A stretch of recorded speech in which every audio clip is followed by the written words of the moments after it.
One of the most asked questions I get when I do my school visits from the teachers is how do you get the students to expand on their writing?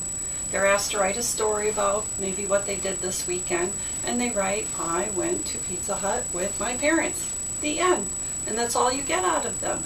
How do you pull it? How do you get them to stretch those stories into something a little more meaningful, something that's going to engage the reader? Well, I got one quick little tip for you, the 5 senses.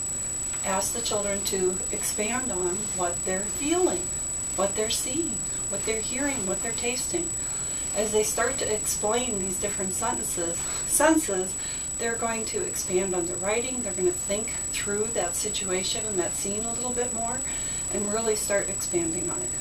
For example, I went to eat with my parents, talk about, well, what did you taste? Was it sweet? Was it sour? Was it hot? Was it cold in your mouth? What did you feel around you? Was the room cold? Was it hot? Were you sitting on something slickery, or were you sitting on something kind of prickly? Think about what were the touches, what were the sounds. Could you hear a lot of people talking in the booth next door and it was kind of driving your grandma nuts? Or was it super quiet and your little sister was talking really loud and everybody was staring at her because it was so quiet everywhere else? All those little details.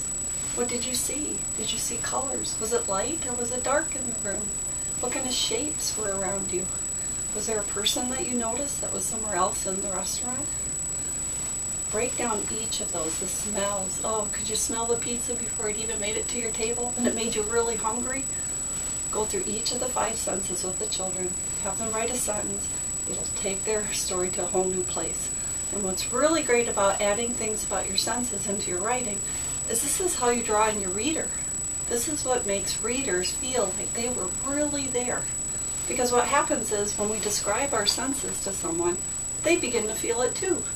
So if I said to you right now, I just put a lemon in my mouth, you feeling a little puckery inside your mouth? Or I'm standing in a very cold room right now.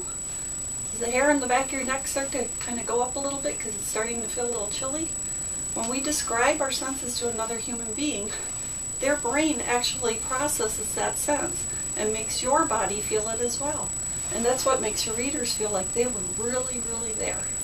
So help your children not only expand their stories, but write them in a way that's really going to engage their readers.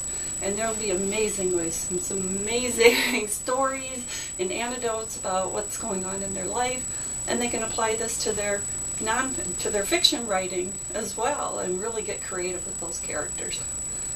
Bottom line, remind those little writers that writers write always, every day, always. And happy writing.